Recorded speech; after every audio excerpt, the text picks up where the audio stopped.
इसमें देखना क्या है? उपेंद्र कुशवाहा जी की अब राजनीति बची नहीं है।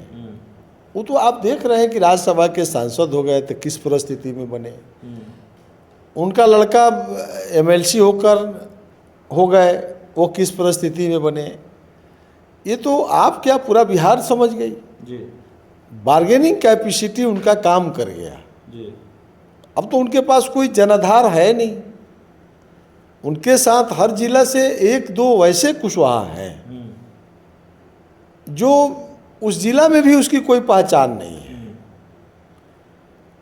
और एक तरह से सम्राट चौधरी जी को भी वो टारगेट कर रहे हैं, जो बिहार के मुख्यमंत्री होने के बाद, हम भी कुशवाहा जाति से हैं। मास लेवल पर कुशवाहा आज के डेट में सम्राट चौधरी की तरफ देख रहा है। और उपेंद्र कुशवाहा जी का बेस तो वही है। कुशवाहा वोट उनके साथ नहीं रहेगा तो राजनीति क्या करेंगे।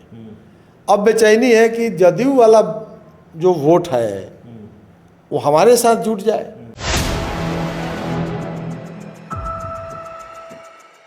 नमस्कार, आप देख रहे हैं 4 PM और मैं हूं अभिषेक मिश्रा। बिहार की राजनीति में एक चर्चा बहुत जोरों पर है कि आखिरकार बिहार में जो एक कथित डस्टबिन घोटाले को लेकर शोर शराबा है और मंगल पांडे, बिहार के तत्कालीन स्वास्थ्य मंत्री, जिनका नाम इस डस्टबिन घोटाले में कथित तौर पर लिया जा रहा है, जिन पर आरोप इस डस्टबिन घोटाले का है, मंगल पांडे को लेकर प्रशांत किशोर चुप क्यों हैं और उन्होंने ये बयान क्यों दिया कि डस्टबिन घोटाले को लेकर उन्हें जानकारी नहीं है। और तमाम तरह के सवाल, तमाम तरह की कयासबाजियां हैं इस पूरे मामले को लेकर। हमारे साथ जनसुराज के वरिष्ठ नेता हैं, सुभाष सिंह कुशवाहा हैं। सुभाष जी, ये सवाल पूछा जा रहा है, भाई आप ही की पार्टी के नेता है मनीष कश्यप, उनको बहुत जानकारी है डस्टबिन घोटाले के बारे में, मंगल पांडे के बारे में, और प्रशांत किशोर कह रहे हैं मुझे कुछ जानकारी नहीं है, ज़रूरत समझूंगा तो बोलूँगा, ज़रूरत पड़ेगी तो बोलूँगा। देखिए, जहाँ तक हमारे नेता प्रशांत किशोर जी ने जो कहा है जी, तो क्या गलत कहा है जी। ये तो पब्लिक डोमेन में मीडिया के माध्यम से ये सारी बात आई है सामने, लेकिन अंदर की बात तो प्रशांत किशोर जी चुनाव से पहले भी बता चुके हैं। कितना बड़ा लूट उनके डिपार्टमेंट में हुआ है ये तो सब लगातार बोलते रहे, और जिसका नतीजा हुआ कि आज वो मंत्रालय से तो बाहर हो ही गए, संगठन से भी बाहर हो गए, और भी लोगों पर आरोप लगाए थे। अशोक चौधरी जी के भी हालात आप देख ही रहे हैं। तो इस स्थिति में डस्टबिन घोटाला की बात अभी आज चल रही है। तो पुराना इतिहास देखने से तो स्पष्ट है कि अभी और जांच होगा तो और निकलेगा। बड़ा उथल पुथल कर दिया बांकीपुर के चुनाव ने। आप मंगल पांडे की बात कर रहे हैं, आप कह रहे हैं कि संगठन से बाहर हो गए, लेकिन संगठन से बाहर सिर्फ मंगल पांडे नहीं हुए। एक तरह से ऋतुराज सिन्हा का भी कहा जा रहा है कि डिमोशन हुआ। संजय मयूख भी नितिन नवीन की टीम में उनको शामिल नहीं किया गया। तो बहुत उथल पुथल है। प्रशांत किशोर का जो दावा रहा है कि ये चुनाव सिर्फ एक विधायक चुनने का चुनाव नहीं है, बल्कि सम्राट चौधरी से अच्छा मुख्यमंत्री चुनने का चुनाव है। अब तो आपने मतलब प्रशांत किशोर ने 19,000 से ज़्यादा वोटों से बीजेपी को उसके गढ़ में हरा दिया। आपको लगता है मुख्यमंत्री पद से सम्राट चौधरी की छुट्टी हो जाएगी, बीजेपी ऐसा करेगी? देखिए, वो तो भारतीय जनता पार्टी की अपना इंटरनल विषय है। इंटरनल विषय है तो फिर कैसे प्रशांत किशोर ये दावा कर रहे थे कि भाई ये चुनाव सम्राट चौधरी से बेहतर मुख्यमंत्री चुनने का चुनाव है? दोनों अलग अलग बात हुआ। ये तो भारतीय जनता पार्टी को हटा देना चाहिए। अगर भारतीय जनता पार्टी वैसे लोगों को मुख्यमंत्री बनाई है जिस पर 10 प्रश्न खड़ा हो रहा है, तो स्वाभाविक है कि विपक्ष का जो राजनीति कर रहा है तो उसका तो लाभ लेगा जी। तो प्रशांत किशोर जी जो लगातार चुनाव से पहले, चुनाव के बाद, आज भी लगातार बोल रहे हैं, तो उस पर जो मुख्यमंत्री सम्राट चौधरी जी अपनी बात को रखना चाहिए, और ये भारतीय जनता पार्टी को अविलंब विचार करना चाहिए। नहीं तो हमारा मुद्दा तो है ही है, और उसी मुद्दा पर हम लोग बाकी समस्तीपुर विधानसभा का चुनाव भी हम लोग लड़ा था कि अगर सम्राट चौधरी जी बिहार के बेहतर मुख्यमंत्री हैं तो आप वोट भारतीय जनता पार्टी के पक्ष में दीजिए। अगर लगता है कि वो बेहतर मुख्यमंत्री नहीं है तो अब हमको वोट दीजिए। प्रशांत किशोर जी ने यह मुद्दा एकदम पब्लिक डोमेन में था और हम लोग भी मानते हैं कि बांकीपुर का जीत जो है जनसुराज पार्टी की अभी जीत नहीं हुई है। यह जीत मतदाता की जीत हुई है कि प्रशांत किशोर जी के एक तो इनका जो आइडियोलॉजी है और दूसरा सम्राट चौधरी जी को खिलाफ में वोट मिला, वह वोट है, यह जीत हुई है। तो भारतीय जनता पार्टी का चाल चरित्र चेहरा लगातार प्रशांत किशोर जी उठाते रहे हैं, लेकिन व्यक्तिगत रूप से जब हमसे भी पूछिएगा तो भारतीय जनता पार्टी में हम भी रहे हैं और आज भी मुख्यमंत्री सम्राट चौधरी जी अभी तक जितना दिन भारतीय जनता पार्टी में हुआ उसके ज़्यादा हम भारतीय जनता पार्टी में रहे हैं और बेहतर तरीक़ा से उस पार्टी को हम समझते हैं।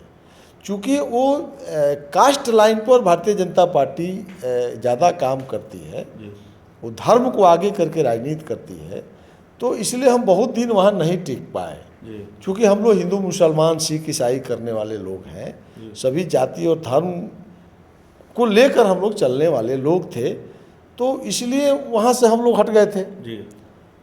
तो अगर उस दल में जो पॉलिटिक्स कर रहा है तो उस दल का क्या क्या बीमारियां हैं ये हम लोग पिछला विधानसभा में हम लोग बता चुके हैं, इस बार भी हम लोग बता चुके हैं। और मंगल पांडे जी को अब कितना टारगेट किया जाए सो आप बता दीजिए। अभी तो डस्टबिन घोटाला का जांच हुआ और उनके रीजन में हॉस्पिटल में जनरेटर की व्यवस्था हो, साफ सफाई की व्यवस्था हो, बेड की सफाई की व्यवस्था हो, ये सब जांच कर दीजिए। तो हाँ, चलिए बात लंबी हो जाएगी। आपकी पुरानी पार्टी पर लौटते हैं, राष्ट्रीय लोक मोर्चा, हालांकि इससे पहले पार्टी का नाम दूसरा था। उपेंद्र कुशवाहा की बात करेंगे, आपके पुराने नेता। दो बातें उन्होंने कही जिस पर जेडीयू विफर पड़ी है। एक तो उन्होंने कहा कि नीतीश कुमार ने बिहार की राजनीति से फुर्सत ले ली है। अब ये बात नीतीश कुमार की पार्टी के लोगों को बहुत नागवार गुजरी है, वो चौतरफा हमला कर रहे हैं। और उन्होंने यह भी कहा कि एक बड़ी जमात की चिंता है कि आरएलएम उस विरासत का नेतृत्व करे। तो कैसे देख रहे हैं ये जो घटनाक्रम हुआ? इसमें देखना क्या है, उपेंद्र कुशवाहा जी की अब राजनीति बची नहीं है। वो तो आप देख रहे हैं कि राज्यसभा के सांसद हो गए तो किस परिस्थिति में बने, उनका लड़का एमएलसी होकर हो गए वो किस परिस्थिति में बने। ये तो आप क्या पूरा बिहार समझ गई। बार्गेनिंग कैपेसिटी उनका काम कर गया। अब तो उनके पास कोई जनाधार है नहीं, उनके साथ हर जिला से एक दो वैसे कुशवाहा हैं जो उस जिला में भी उसकी कोई पहचान नहीं है। और एक तरह से सम्राट चौधरी जी को भी वो टारगेट कर रहे हैं, जो बिहार के मुख्यमंत्री होने के बाद, हम भी कुशवाहा जाति से हैं। मास लेवल पर कुशवाहा आज के डेट में सम्राट चौधरी की तरफ देख रहा है। और उपेंद्र कुशवाहा जी का बेस तो वही है। कुशवाहा वोट उनके साथ नहीं रहेगा तो राजनीति क्या करेंगे। अब बेचैनी है कि जदयू वाला जो वोट है वो हमारे साथ जुट जाए। लगातार नीतीश कुमार जी के प्रशंसा, और उतना प्रशंसा जीवन में कभी अपने मुंह से नहीं किए होंगे, तो 3 बार उनके दल से काहे हट गए। जितना वो नीतीश कुमार के खिलाफ में बोल चुके हैं तो जनता दल के यूनाइटेड का लोग भूल गया। हम लोग तो क्लब कर कहे कि जनता दल यूनाइटेड मत छोड़िए। अगर वहाँ रह गए रहते तो अफसोस है, तो चाहते हैं कि किसी न किसी प्रकार से हम विलय कर जाए। काहे इस बात को रोज रोज बोलते हैं कि हमारी पार्टी अब कहीं विलय नहीं करेगी। भाई बोलने का क्या मतलब। जेडीयू में विलय करना चाहते हैं, बिल्कुल, इसलिए उनका माला फेर रहे हैं। तो जनता दल यूनाइटेड तो उनके 3 बार चाल चरित चेहरा को जान गई है। इसके बाद कोई बार्गेनिंग कैपेसिटी इनकी चलने वाली, खीर पकेगी न खिचड़ी पकेगी न दाल गलेगी। जो बिहार में अमर शहीद जगदेव बाबू के पुत्र नागमणि जी भारतीय जनता पार्टी का कितना गुणगान कर रहे थे। कल 23 तारीख वो भी अब सेना का गठन करेंगे आने वाला एक सप्ताह के बाद सुनिएगा कि भारतीय जनता पार्टी को दिन भर गाली देंगे। ये और- भविष्यवाणी है आपकी, हाँ भविष्यवाणी है। जी, आने वाला 5 वर्ष के अंदर उपेंद्र कुशवाहा जी का भी वही स्थिति हो जाएगा जो आज आदरणीय नागमणि जी की। तो अभी तो राजगीर में विमर्श कर रहे हैं, वो कह रहे हैं कि दूसरे लोग भी उस विरासत को संभालने का दावा करेंगे, लेकिन आरएलएम ही नेतृत्व करेगा, आरएलएम ही संभाल सकता है। इस तरह की बात जो उनके बयान का लब्बो लुआब है। भैया वो सब प्रेशर पॉलिटिक्स है। आज भी मैं एक सोशल मीडिया पर लाइव किया था और आपके चैनल के माध्यम से हम उनको एक संदेश दे देना चाहते हैं। उनका लड़का पंचायती राज मंत्री है, बिहार का सबसे बड़ा मंत्रालय है। ऐसा मान लीजिए मुख्यमंत्री तो सबसे पावरफुल पोस्ट होता ही है, लेकिन और संयोग यह भी है कि मुख्यमंत्री भी कभी पंचायती राज मंत्री थे। पंचायती राज मंत्री थे। पंचायती राज से ज़्यादा पावरफुल कोई मंत्रालय नहीं होता।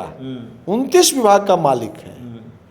तो सम्राट चौधरी जी से कहकर अपना बेटा से कहिए कि हिम्मत करके एक एक्ट है 20, उसका उपधारा है 4, उसको लागू करके अमर हो जाए। मुखिया को अधिकार दे दे पंचायती राज को। 29 विभाग के पदाधिकारी उस बैठक में जाए और जो नहीं जाएगा वो डिसमिस समझा जाएगा। अच्छा, आखिरी सवाल है, क्या उपेंद्र कुशवाहा ने जो कुछ भी कहा, मतलब वो जिस नेतृत्व की बात कर रहे हैं, उनके बयान के मायने यही निकाले जा रहे हैं कि लोकुस जिस वोट बैंक का प्रतिनिधित्व सम्राट चौधरी करते हैं या नीतीश कुमार करते रहे हैं या करते हैं, उस प्रतिनिधित्व की बात कर रहे हैं, उसकी अगुवाई की बात या उस विरासत की बात उपेंद्र कुशवाहा कर रहे थे अपने बयान में। क्या एनडीए में पावर वार चल रहा है? सम्राट चौधरी वर्सेज उपेंद्र कुशवाहा की जो लड़ाई है वो तेज हो चली है? बिल्कुल तेज है। हम कहते हैं कि उपेंद्र कुशवाहा का लोग, उनके जितने शिखर के पदाधिकारी हैं, हमको सम्राट चौधरी के साथ फोटो दिखा दीजिए। ये लोग मीटिंग में गया, झंडा तोलन में जाता है, ऐसे क्यों नहीं जाता है? नहीं जाता है। और उपेंद्र कुशवाहा जी का दिन खत्म हो गया। आने वाला दिन अब जनसुराज पार्टी के हम प्रदेश संगठन महामंत्री जी, हमारी पार्टी कास्ट लाइन से बाहर है। आने वाले दिन में जितना ही कुशवाहा लोग हमारे पार्टी के ऊपर कीचड़ उछाल रहा है, उतना ज़्यादा कुशवाहा इस दल में आने वाला है। एक सप्ताह के अंदर नहीं तो इस दल में आने वाला है, किस किस पार्टी से आने वाला है?